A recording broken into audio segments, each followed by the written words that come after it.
Thank you. My name is Nick Biasini. I'm a threat researcher with Cisco Talos. And today I'm going to be talking to you a little bit about some of my pet peeves with what's going on in security.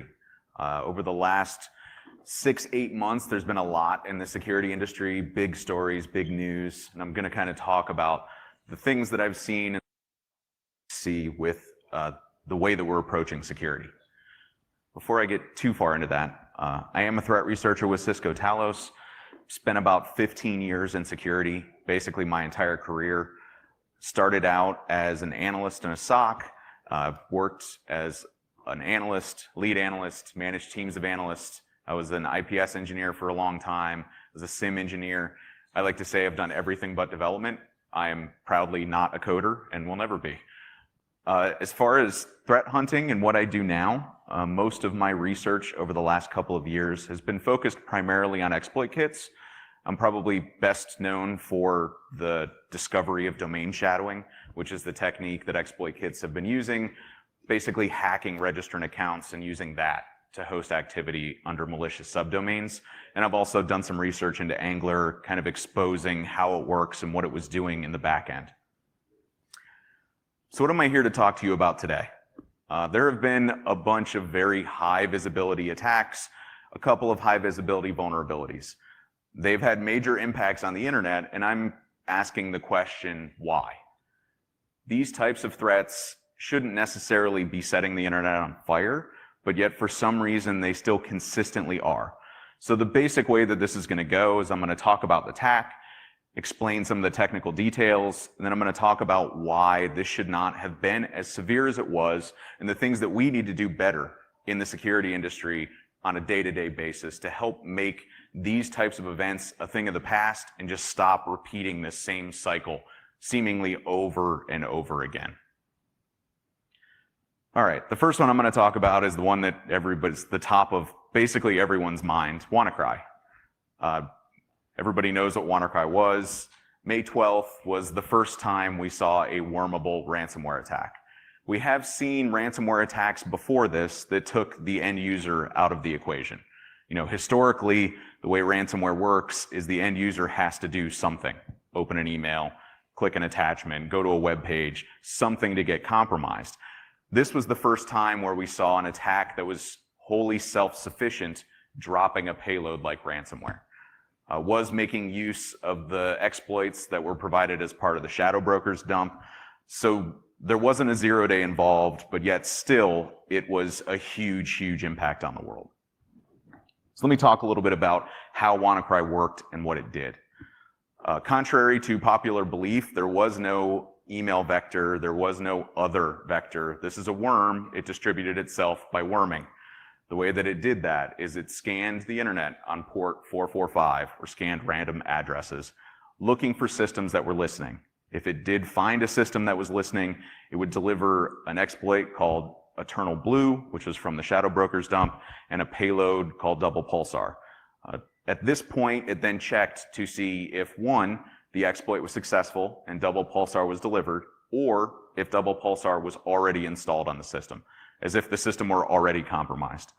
If either of those two were true, it then delivered its payload, which was the WannaCry ransomware. Once that payload was on the system, that's when the process is kind of forked.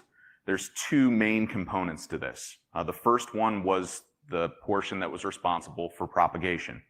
And what that did is it would first start committing a web request to a very specific domain. If it did receive a response from that domain, it would then cease its propagation and move into the second function. If it did not get a response, then it would actually start worming, more or less. There were two separate aspects to that. One was it would scan the local subnet on port 445 looking for additional victims. The other was it uses a random number generator and would just randomly hit IP addresses. And it randomly generated all 4 octets. It wasn't randomly generating the first 3 and scanning the 4th. It was purely random, one IP to the next. Now, the other major part of this was the actual encryption or ransomware portion. This is pretty straightforward. There are a couple of subtle differences. Did use RSA 2048-bit encryption to encrypt the files. One interesting aspect of this was it did use 2 separate keys. It used one for 10 files that were then available to the end user to decrypt, so they could click the button and get 10 files back. Then it used a second key to encrypt the rest of the files. Those would be the ones that you would have to pay to get back. It also dropped a Tor client, which isn't all that unique. A lot of ransomware variants do that. One of the things that really stood out as different about this was the fact that instead of changing the user's background and dropping image files and text files and HTML files all over the desktop, it instead just used an executable. It actually dropped an application on the desktop and ran it. The reason it did that is it was actually pulling the ransom note directly from Tor. It's a subtle difference. Same effective result, but it is slightly different from what we typically see from various ransomware variants. Now, about the impact.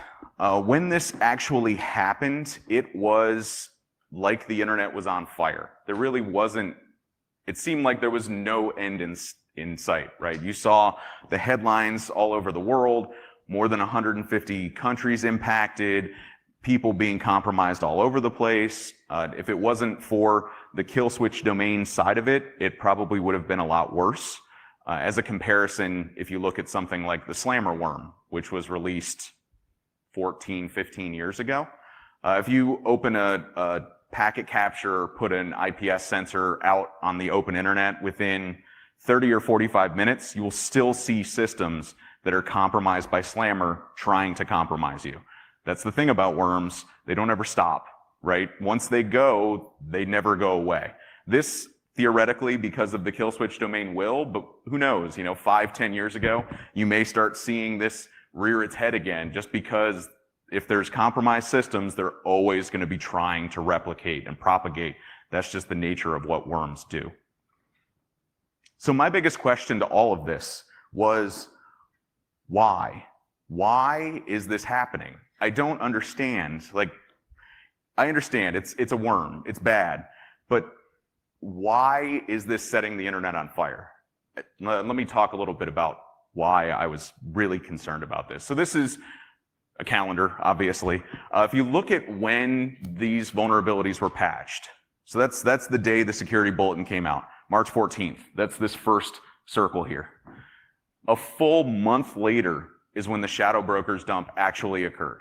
So the vulnerabilities were patched literally 30 days before the dump actually hit the internet and adversaries had the opportunity to start taking advantage of it. And then a full month after that almost is when the actual attack occurred.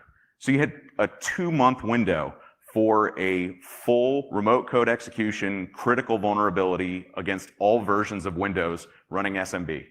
This is not a trivial service. If you're running Windows, you're running SMB. There's no reason why it should take 50 days for you to deal with this type of vulnerability, or at least make sure you have mitigating factors. Speaking of which, it required port 445 to be open to the internet. It required port 445 to be open to the internet. If I'm a defender and I walk into an environment and I see that port 445 is open to the internet, this is my reaction. I'm devastated because I know that there's already so much wrong and so many systems potentially compromised. On the flip side of that, if I'm an attacker and I'm going after an environment and I see that port 445 is open, I know it's game on.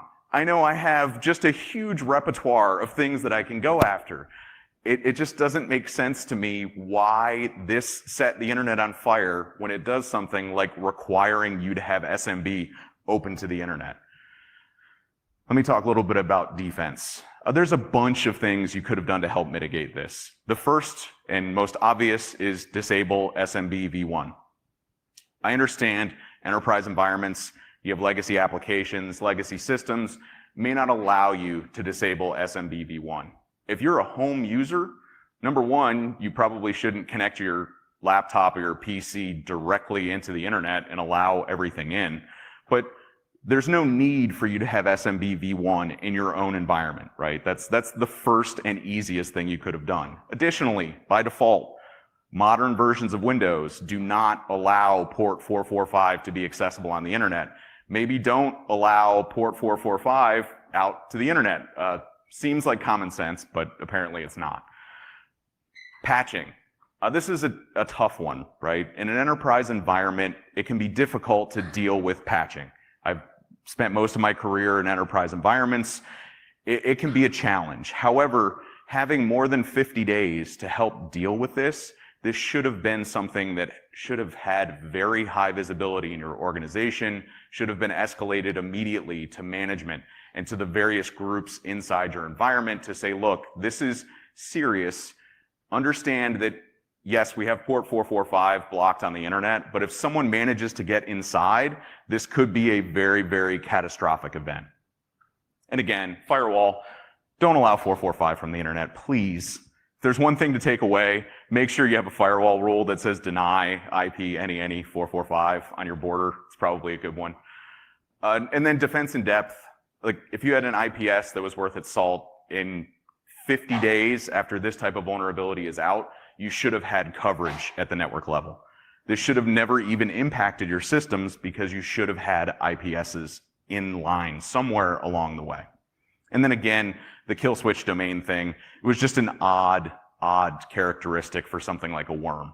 It actually ended up shielding a lot of North America from the attack because by the time the domain was registered, that's about the time that the East Coast of the United States was finally starting to spin up and become active. If that kill switch domain wouldn't have been there, the impact could have been much, much worse. Okay, that's WannaCry. Now I'm going to talk a little bit about Nyetya, or NotPetya, or whatever name you want to go with.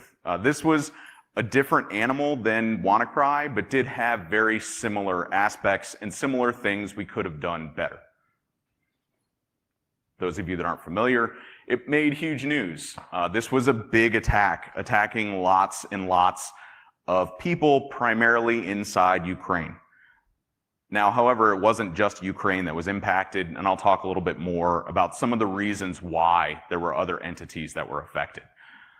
If we're going to talk about this, though, the place we really need to start is with how it was distributed, because this is very different from the way that WannaCry was distributed. This all started with a tax software program made by a company called MEDOC, or MEDOC. What we found was that they actually had a backdoored product. It wasn't backdoored once, it wasn't backdoored twice, it was actually backdoored 3 times. The most recent of which here was June 22nd, and that was the version that preceded this actual huge attack. Now what we found with this backdoor is this thing was fairly sophisticated. It could run commands on the end system, return the results. It could write any data to a file. It could then also write any data to a file and immediately execute it. Additionally, after it executed, the file was overwritten with zeros. This was almost definitely the way that Nyetya was actually distributed. And on top of that, it also had the functionality to do things like exfiltrate data.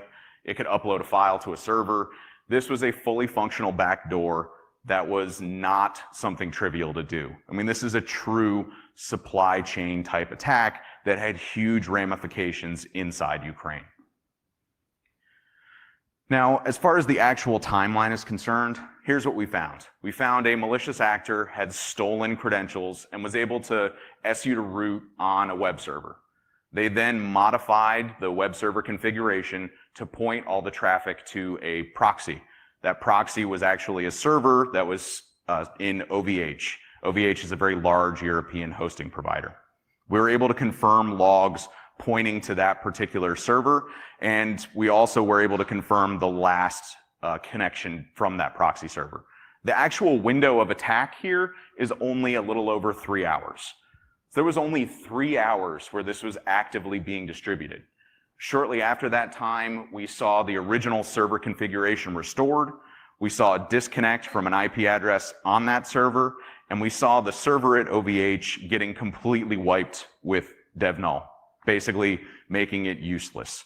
Again, this is not your everyday attacker. This is obviously something different, but the impact from it was profound. Let me talk a little bit about propagation. This is an interesting one. yes, it did make use of the shadow broker vulnerabilities, but instead of focusing on the shadow broker vulnerabilities, it instead focused on using Windows System Administrator tools. We're talking about WMI and PSExec.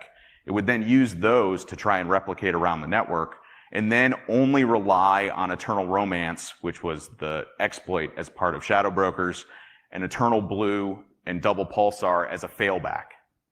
Additionally, this was not concerned with spreading on the internet. It was designed to only impact your internal network. It only scanned internal subnets to compromise additional victims. There was no desire to take this outside of the enterprise. Another stark difference between it and WannaCry.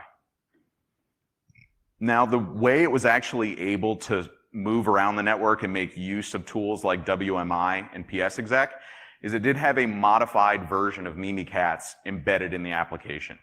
And it used that in two ways. It both gathered the token to be able to be passed over a pipe, as well as gathering the username and passwords of the users that were on that particular system. Now, the way that it actually used it is, before I get into that, and as far as the exploit side of this is concerned, this is probably the biggest differentiator and the thing that really says this is a very sophisticated adversary. They took fully functional payloads like Double Pulsar. I mean, these are basically out of the box, fully functional, very effective payloads, and modified it. This is not a trivial task. To take fully functional shellcode and make it work in different ways really only serves one purpose. That's to evade detection. And you only do that if you really know what you're doing. The way that they did it is they modified codes, they modified the response codes, they even modified where in the packet the SMB data would be, because that's how a lot of your detection is going to work, right? They're going to make sure that they're evading as many different detection techniques as they can. This is a key differentiator and one of the reasons why this was such a sophisticated attack. As far as the actual propagation via Windows admin tools, they used the token in PSExec as the way to move around the network. It would then use the username and password with WMI to, again, try and move around the network. Now, once it was on the system, let me talk a little bit about what it did. This is kind of interesting. The first thing it did is it tried to escalate privilege. Whether it was successful or not, it then scheduled a reboot for 1 hour from that time. If it was able to escalate privilege, it would then try and encrypt the MBR with a ransomware variant. However, if for some reason that failed, instead of backing off, it instead just wiped the entire MBR. This was one of our first indicators that this was not necessarily a ransom-based attack. Because if your failback to failing to encrypt is to wipe the data, you're not looking to get money out of this. Your failback should be back off and then fail to doing the other fork, which is actually just encrypting the files with 2048-bit encryption. This did not do that. Its goal was, okay, if I can't overwrite the MBR, I'm killing the system and I'm done. The other interesting thing it did is it took the actual step to make sure that it wiped all the logs. So that in case you really wanted to look and see what happened, they were going to make sure that they were going to make your life as difficult as possible. Not uncommon for sophisticated attacks, far less common for commodity crimeware, financial-based attacks like ransomware typically is. From a defensive perspective, I said it repeatedly, but this is a very different animal. This is not the same type of attack as WannaCry. It was primarily targeting Ukraine.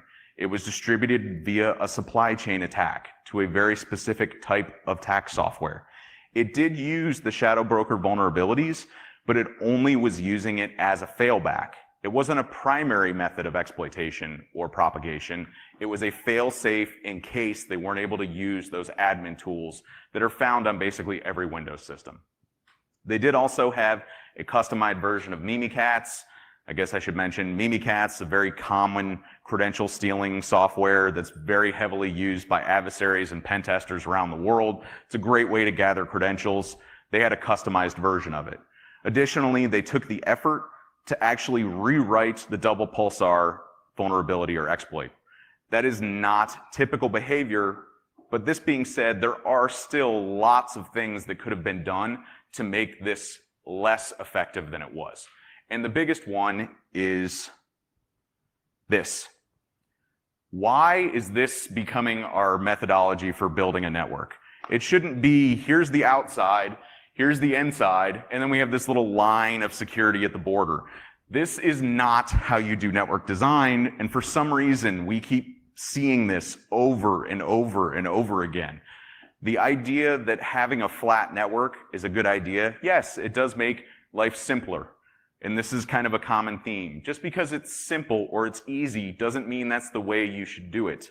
Focusing on doing the more difficult option is better. Your network shouldn't look like this. It should look more like this. Very, very structured, very segmented, each group having its own subnet, its own VLAN, putting in the necessary access controls to make sure that not everyone has access to everything. This is a huge thing that could have been done to help mitigate that type of attack. If you were hit by this and you had a flat network, this thing just destroyed you internally. It just cut through everything on your network. Proper segmentation makes a real difference. Now, there's also the whole concept of access controls. You know, not everybody needs to be an admin in Windows. That's a key one. Maybe use groups and make sure that people know where they need to be. Maybe not allow everyone on your network or your domain to run WMI and PSExec. But let's take it a little further. Why does every user need to run PowerShell? There is no reason, in most cases, why users need to do this. Obviously, there are outliers, but generally, this isn't something that needs to happen all the time. Now, I mentioned before, the impacts weren't limited to just Ukraine, right? We saw more and more other networks being impacted, and a lot of that was via partners. And like in my background, I've worked in environments that have had huge IPsec VPNs with thousands of partners. The idea of implementing an IPsec VPN where everybody has access to everything on every port is silly.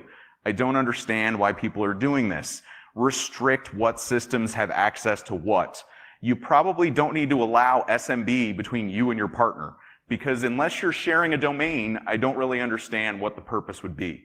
These are the types of easy things that we can do, and for some reason, we continue to fail at this over and over again, and this is one of the most recent examples of why it has such huge impact.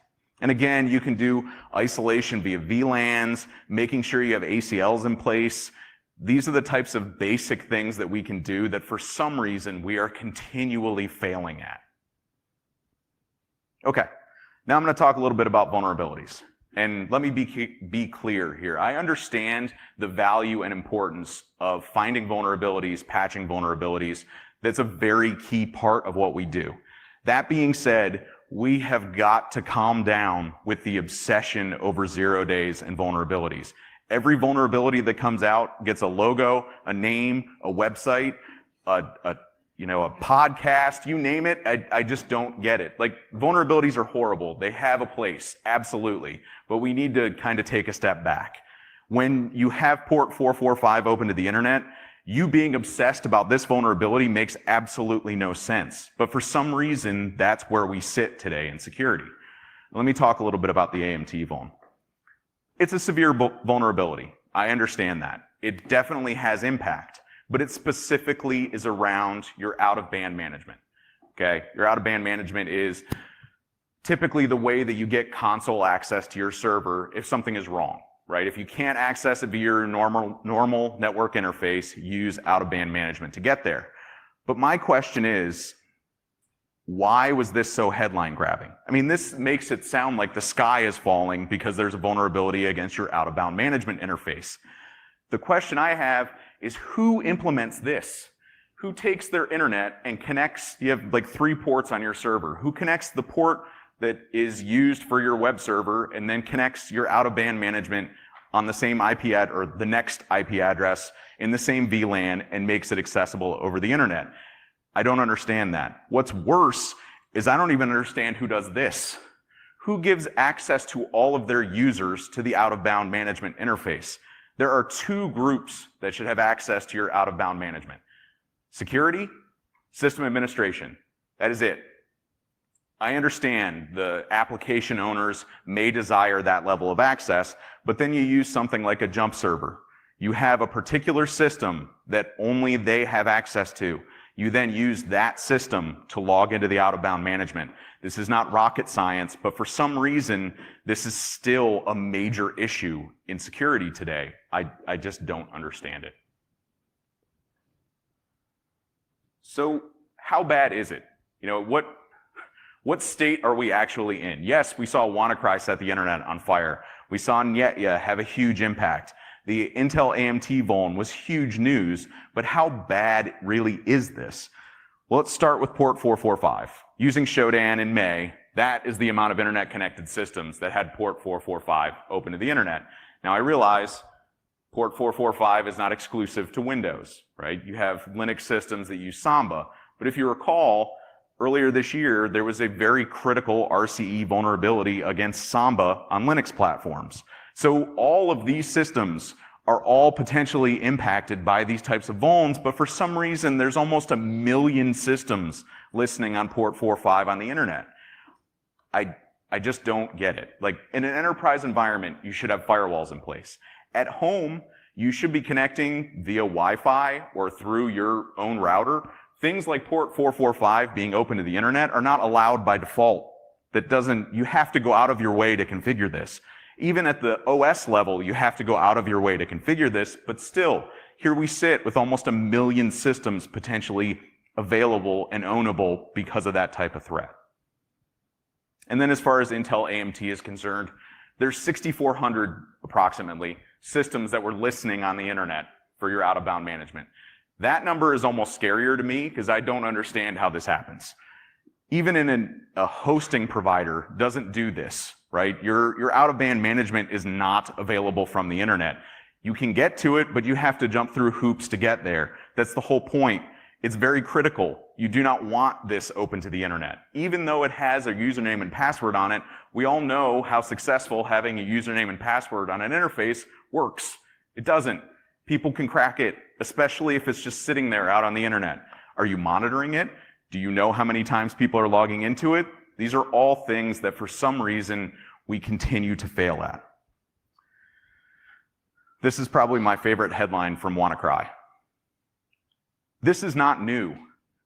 None of this is new. SMB worms, got news for you. The first real critical SMB vulnerability that affected people on a wide scale came from 2003. For those of you that have been around for a long time, I'm sure you all remember this. This was actually my introduction to security, especially offensive security. This was my favorite vulnerability. It was so fun and easy to compromise systems. It then quickly gave rise to something called the blaster worm. Again, these are running against SMB. These are worms. This is 15 years ago. And here we sit today going through the exact same thing. Why do we keep making the same mistakes? Why do we keep allowing these things to be such a major impact in our networks and in our enterprises? So the last part I'm going to talk about today is kind of what can we do, right? What can we do to help mitigate this from being an issue? This might seem like a stupid one. We have got to try harder. It's stop taking the easy way out. Just because it's easy doesn't mean it's right. Take the hard road. Do things that make life a little bit more difficult. And please, please, please, stop having the default answer when anyone comes to you and asks you a question be no. Stop saying no. Start saying yes if or yes but. So someone comes to you and says, I need admin access on my box, instead of immediately telling them no, because once they hear no 25 times, they're going to either stop asking or find the one person in your environment that'll agree to do it without ask or without question. Instead, say yes if. So you want admin on our box? Yes, you can have that if you justify it. Tell me why you need access. Tell me how long you need access. Make sure that you have buy-in from your management chain and give me the opportunity to go to my management chain and say, look, here's the request, here's what needs to happen, and does everybody accept the risk? This is the problem. We've stopped evaluating risk like we used to. This is stuff we used to do 10, 15 years ago, and all of a sudden it's like we forgot. We just don't really think about it anymore. It just doesn't make any sense to me. And there's more that we can do. I'll talk about each of these a little bit more detailed, but doing things like prioritizing patching, doing network controls, securing your border, setting up proper user controls, centralized logging, and please, please stop obsessing about zero-day. So look, I've been in security a long time. If I had an adversary that had to use zero-day to get into my network, I'm wearing that as a badge of honor, because that means I am doing my job. Nobody just says, hey, you know what? I need to get into that environment. I'm going to waste $300,000 on a zero-day to get in there. Nobody does that. They start off by saying, I'm going to send a vulnerability from 9 years ago and see if I can get into a system.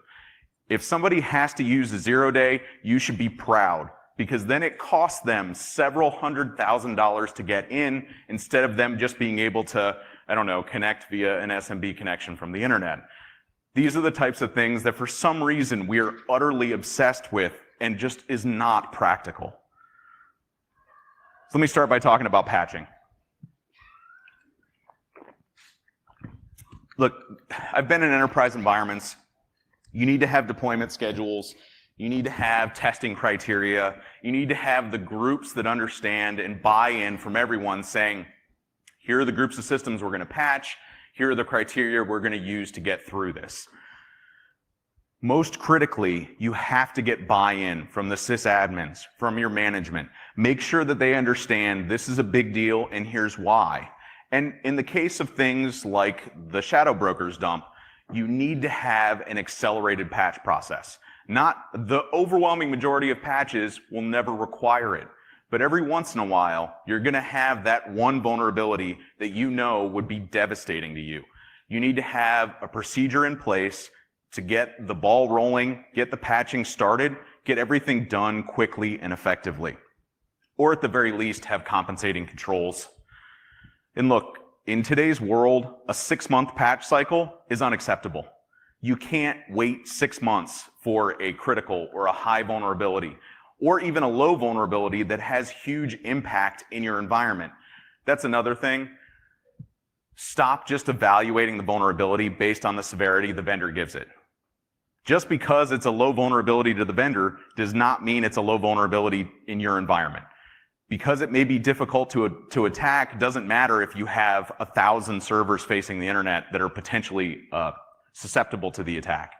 These are things that we really need to deal with. And we still, I mean, this is not new, but we're still failing at it over and over again. And this is kind of a general thing. Being defensive and doing defensive security is really, really hard. Offensive security is easier. And the reason I say it's easier is they have to be right once. You have to be right every single time.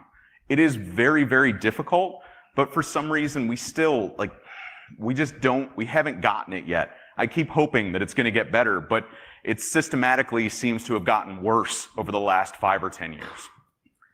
As far as network controls are concerned, I got a couple free firewalls rules for you. Go ahead and deny, not just deny inbound, deny it outbound. Why do your users need to connect to SMB shares on the internet? They don't.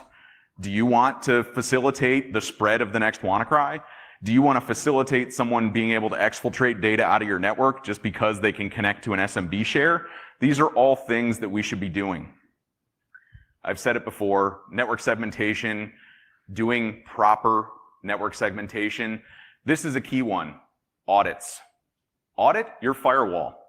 If someone puts in a request to add a rule to the firewall, in almost no circumstance should there not be an expiration date attached to it. With the exception being, if someone's standing up a new server that's using a function, yes, you may have a permanent firewall rule. But everything else, you should have an expiration date. It should be reviewed periodically, and you need to get renewed justification for why it needs to be allowed in. The days of you know, there's probably a lot of people that looked at their firewall and realized on line 6,423 of their main ACL, there was a rule saying permit IP any port 445. And nobody knows why it's there. Nobody knows how long it's been there because nobody documented. Nobody set an expiration date, and nobody logged what they were doing. These are the reasons you need to do these types of audits. This stuff is not new. We just seem to have forgotten that it existed. Doing external scanning. That's one of the ways you can find out if port 445 is open to the internet, is if you scan yourself from the outside. This is another key thing that not everybody does. Make sure that you know what's actually accessible from the internet because you tried to get in from the outside. If you don't scan every port and scan your entire IP space, if you don't look for the vulnerabilities that might be there, you could miss something. What happens if there's a test server that somebody stuck somewhere that you didn't know was there? The only way you're going to find that kind of stuff is if you're doing external scanning. The out-of-bound management thing, please restrict your access. I mean, most people, most environments that I've been in, we set up our own VLANs that no one has access to except for the very specific groups that need it. You restrict access to those types of interfaces. It's very, very important. And then the use of things like jump boxes. That used to be common. Now it's becoming less and less. It's, I need access to all the data and all the systems all the time, as opposed to, well, there's a risk associated with that, and if you buy in on it and you say it's okay, fine, but you need to have that discussion before you get there. User controls. I'm going to talk about Windows because Linux is a whole separate animal, and all the stuff I'm talking about primarily affects Windows. How many admins do you have in your network? Who are they? Do they have separate admin accounts? Let me tell you right now, you should not be checking your email and browsing the web using an admin account. You should have an admin account that is for, believe it or not, administrative purposes. You log in when you need to run an administrative command as an administrative user, or you use something like UAC and you authenticate with your administrative account when you're doing something administrative. This one's a little more difficult. In an ideal world, you would actually tier your admin accounts. What I mean by that is, look, for anyone trying to hack a network, the holy grail for them is domain admin. That's what they want, right? And because everyone knows that that's the credential that they want, there is only one system your domain admin account should be able to log into, the domain controllers, because they are domain admin accounts. If you don't have them logging into some random user's desktop, it becomes a lot harder to gather that type of data, that extremely valuable data. The next tier should be the server admins. Server admins should, believe it or not, only be able to log into servers. Because again, it helps mitigate the risk associated with getting these systems compromised. And then finally, you should have a third tier of admins that are designed specifically for helping the end user systems. That way, if these credentials are harvested, not your entire domain doesn't fall down. It may impact all of your users, but at least it doesn't impact the very, very critical data that you may have housed on things like servers or your domain controllers. Maybe restrict your access to admin tools. Again, you don't need to run PowerShell if you are not an administrator. Or maybe there are exceptions, obviously, but that goes back to document, have the discussion, discuss the risk, and actually have the conversation before you do it. This is a big deal. Finally, centralizing logging. It's easier said than done in a lot of environments, but it's key, especially for things like Windows. You don't have to log everything, but you need to log enough to know what's going on. And I mentioned before with Nyetya, they actually logged in and wiped all the logs. That would be problematic unless you were doing centralized logging. If you have centralized logging enabled, it doesn't matter if they delete all the logs because you have them somewhere else. You already know what's going on because ideally you have someone looking at them. That might not always be the case, but at least you have a repository for somebody to go back and see what happened, right? You're not reliant on a system that a bad guy is sitting on that he is or she is likely going to make sure that they wipe the logging off of before they leave. Okay, one of the last ones. Backup and restore. This isn't a new concept. This is more around ransomware in general. I understand that ransomware is an inventive attack. And in the beginning, it was a really big deal. At this point, with the amount of systems and the amount of different types of attacks like this that have happened, please back up your data. In an enterprise environment, it should be a given. At a home environment, look at it this way. Would you rather spend $100, $150 on an external hard drive to back up your data, or pay someone $500 to get it back? And as an added bonus, when your hard drive in your computer or in your laptop dies, because believe it or not, that does actually happen, you do have your data still. Because ransomware is horrible. It's a horrible thing. It's extortion of data, right? It's one of the oldest crimes in the world, just brought to a new platform. But having data loss from other things can get prevented by having a backup. And please, please test your backups. Not just the backup, but the restore procedure. I cannot tell you how many times I go into an environment and I ask them, oh, do you back up your data? Absolutely. We're backing up 3-4 times a week. We're doing, we make sure that it's backing up, that all the systems are backing up. And then I ask them, well, when was the last time you tested your restore procedure? And they just look at me like a deer in headlights.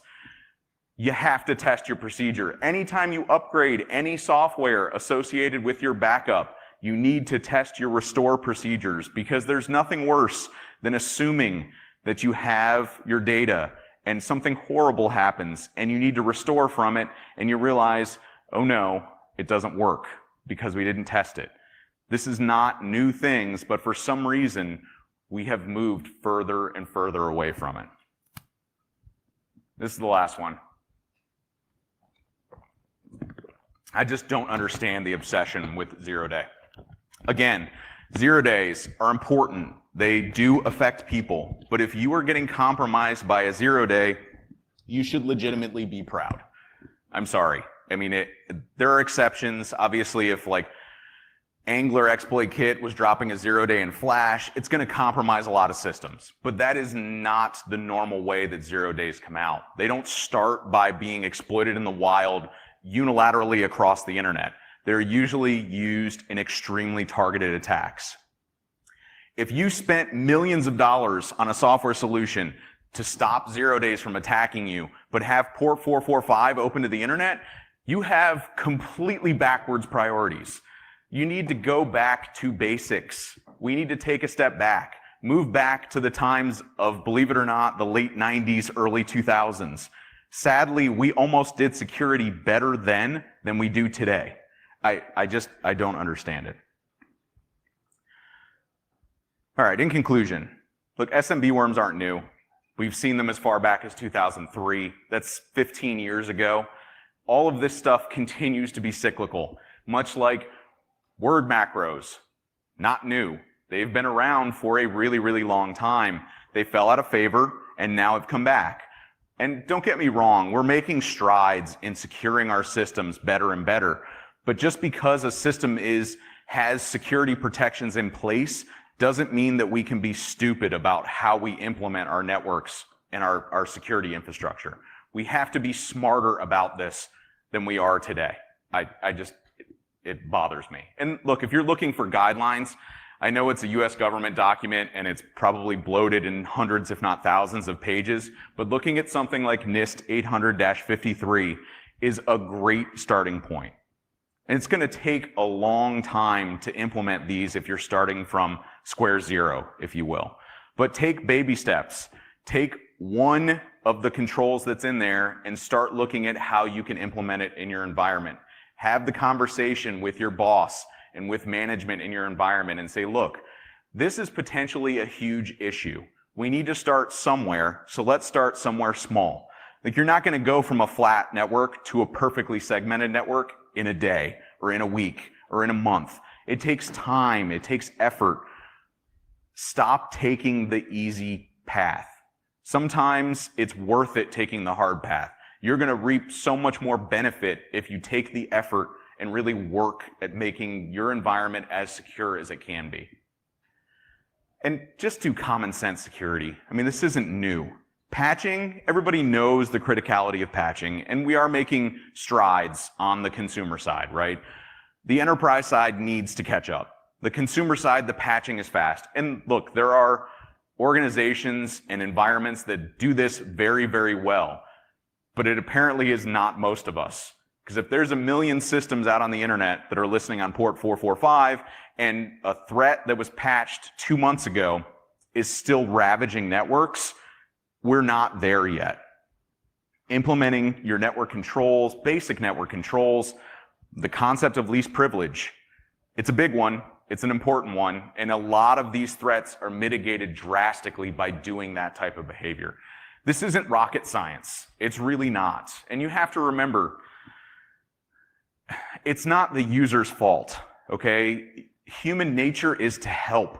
This is what people do. This is why things like con men and con games have been going on for hundreds and hundreds of years and will always continue to go on, because human nature is to help. Now, the people in this room, maybe not so much. We have a healthy sense of paranoia, but we need to kind of instill that in users. We need to understand that when they're prompted with boxes like this, they're almost always going to click yes or click save. That's just who they are. They're helpful. That's kind of what they do. It's not their fault, but we have to help them understand why it's bad and put controls in place so that when they do try to execute something they shouldn't, they get prompted for a password. They get a warning that says you shouldn't do this, or better yet, they just don't have privilege to do it at all. Okay, that is my 45-ish, 50-minute rant about security and where we need to be. I'm active on Twitter at @infosec_Nick. My group, Talos, is active as well.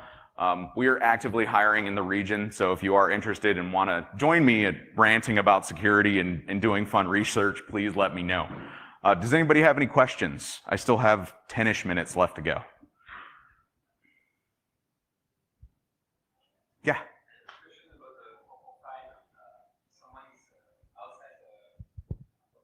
Mm-hmm.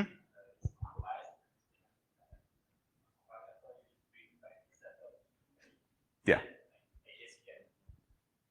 It can impact others' internal computers, right? Yes, that is absolutely true. That is one of your risks, but that's where you have things like IPS sensors and various things that hopefully key you off to that. And even in the worst case scenario, if you have proper network segmentation, it may destroy their department, but hopefully it doesn't completely destroy your network and kill all of your servers and all your systems in the process.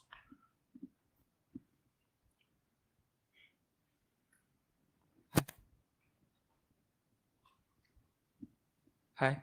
Hello.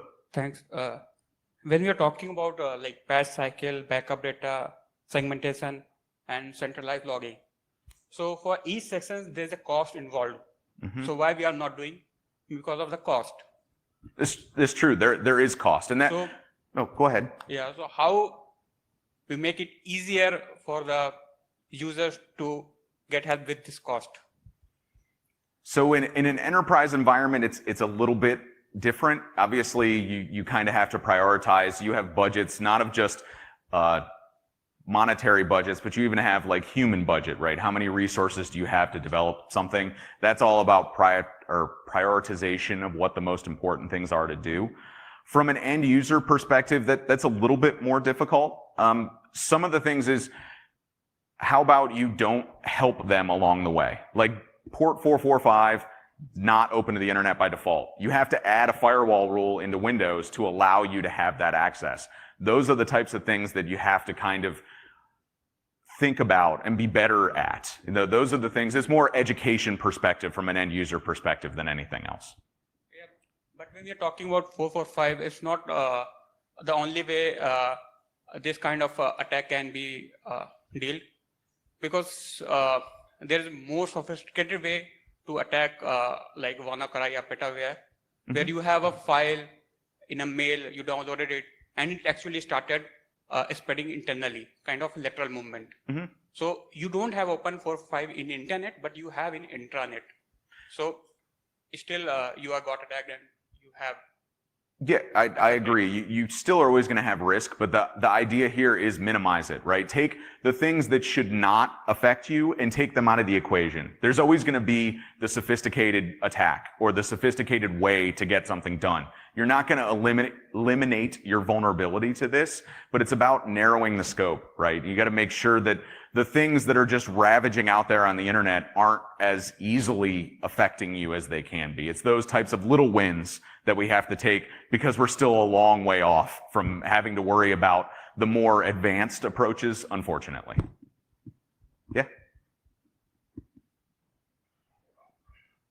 Anybody else? Okay, excellent. Thanks a lot.